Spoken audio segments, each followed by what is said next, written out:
My friends, the Lord be with you. With your spirit.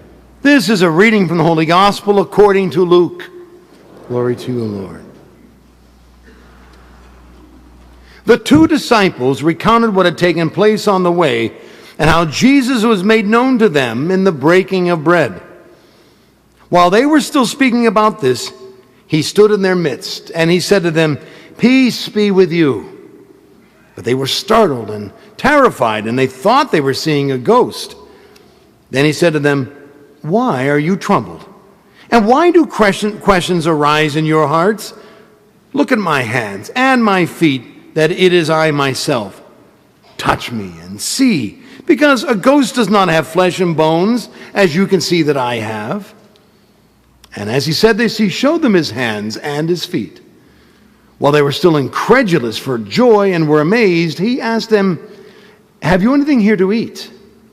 They gave him a piece of baked fish, and he took it and ate it in front of them. He said to them, "These are my words that I spoke to you while I was still with you, that everything written about me in the law of Moses and in the prophets and Psalms must be fulfilled."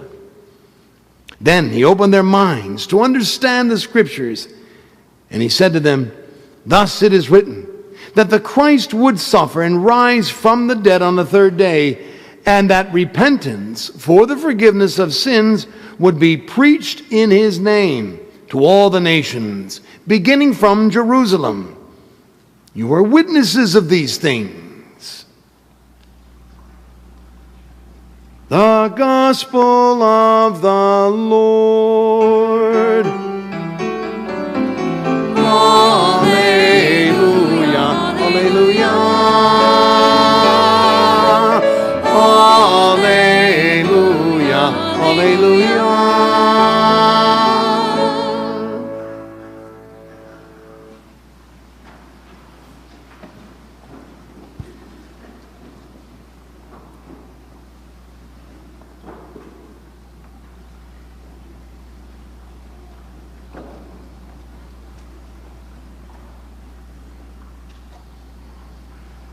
I worked my first Cursillo retreat weekend in April of 1990. I was only dating about 2 years at the time. It was a men's Cursillo, I think number 129 if I remember correctly. And there's always two priests as spiritual directors giving a series of all kinds of talks throughout the whole weekend. And I was to work my very first one with Father Tex Hilbert, the late Father Tex, who was Cursillo director, founder and director for many, many years. And whenever you worked it for the first time, you always worked with Tex. But on the afternoon that it was to be the first day, Tex came down with a vicious case of the flu and spent the next 3 days in his own bed and bathroom. Never left. So this sent the whole Cursillo team and the weekend into a tailspin, because I only had half the talks prepared, and being the first time, I didn't even know what the other talks even were, and Tex had those. So we didn't know what to do. So we're calling in priests from all over, and one guy came in from Edinburgh, another guy came in from Northeast, and we had it covered. It ended up being a great Cursillo, so much so that every single year since, our group gets together for Mass and dinner. For the last 28 years. We had our 2018 reunion Thursday night. And every year during the Mass, I always give a brief homily about the Easter season, and then I turn it over to the guys to kind of reflect and do some witnessing if they choose. And Thursday night I use part of my Easter Sunday homily where I just challenge the guys to be honest about the truth. That were they any different? Were they any holier this Easter than they were last Easter, which will be 1 year ago on Monday? One of the guys stood up almost right away, and he's a really, really good guy, 66 years old, and he's just always joyful, he's always happy. And he said, "Well, guys, I'm not sure if I'm any holier than I was last year, since I'm always just so thankful to God." And he said, "This is my 10th anniversary." And we kind of looked at each other because we knew that he and his wife had been married over 40 years. He said, it's been 10 years since I had my heart transplant. And then we all remembered. And I remembered right away. I remember how scared everybody was 10 years ago. You know, it was kind of, his health had not been good for a long time, and he looked horrible for a while. But he's done so well since we just kind of forgot about it. And he said, I'm married to the most wonderful woman in the world who loves me so much, and I have no idea why, he says. I've got the greatest kids in the world. God has been very good to me. He says, guys, every day I'm just thankful for what God has given to me and what he's done for me. And then even as the other guys were talking and witnessing, I couldn't stop thinking and looking at him and how he should have been dead 10 years ago. It was that bad. He should have been. And he was only in his he was my age at the time, and we even chatted about this after Mass. So yes, every day he wakes up is a gift, to be sure. But God gave him 10 more years, at least. You want to talk about a second chance. And he's really a very joyful man. And I only see him really once a year, but he has to be like that every day. Think about it. 10 years ago, you should have been dead. And today, you're here and you're doing great.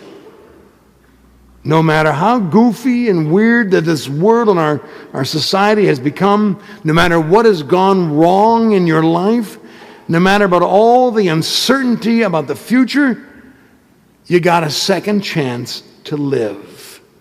A chance to right the wrongs, to evaluate your love, to deepen your faith for real this time. And when you really come to understand for real now how much the presence of God has changed your life, you will never be the same again. No matter what the world throws out at you, knowing that the very presence of God has in fact changed you, each and every single day can be a joy.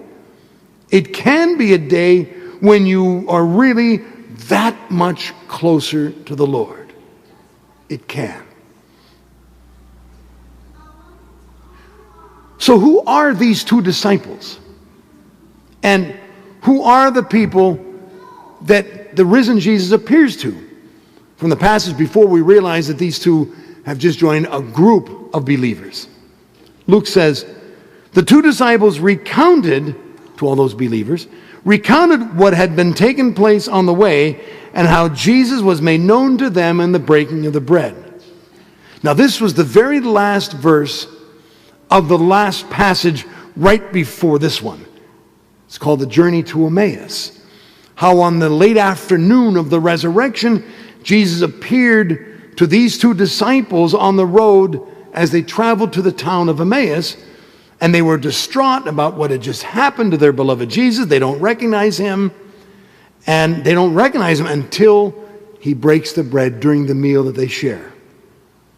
So who are they? Luke doesn't name them.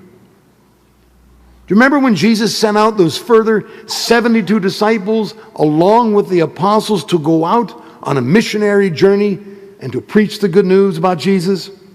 They are probably two of them. And remember, Jesus had multitudes of believers, multitudes of disciples by the time of his passion, most of who greeted him at the gates of Jerusalem, where they treated him like royalty and waved palm branches at him. Well, they deserved to be witnesses to the resurrection too.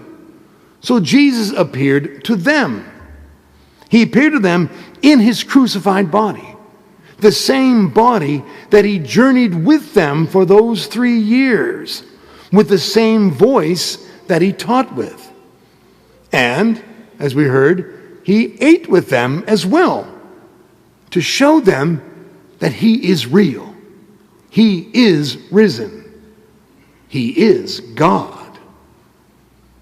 And like the apostles, these two and all of them, they knew that he was dead. Now he is standing right there. with the wounds, eating, showing them the truth. He is risen so that their sins may be forgiven. He conquered death. He conquered sin. He conquered Satan and all the evil of the world. And since they are disciples who have now seen him, they have seen the truth with their very own eyes, they can conquer too. And he said it right to them. You are witnesses of these things. Those two disciples that Luke doesn't name, those disciples who heard him say, a ghost does not have flesh and bones as you see that I have. Those disciples who gave him the baked fish and then opened up their minds to the scriptures that he told them, they are us.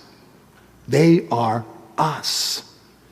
Jesus is telling all of us, you don't have to be one of the 11 to truly see and feel and understand the truth that I conquered sin and death.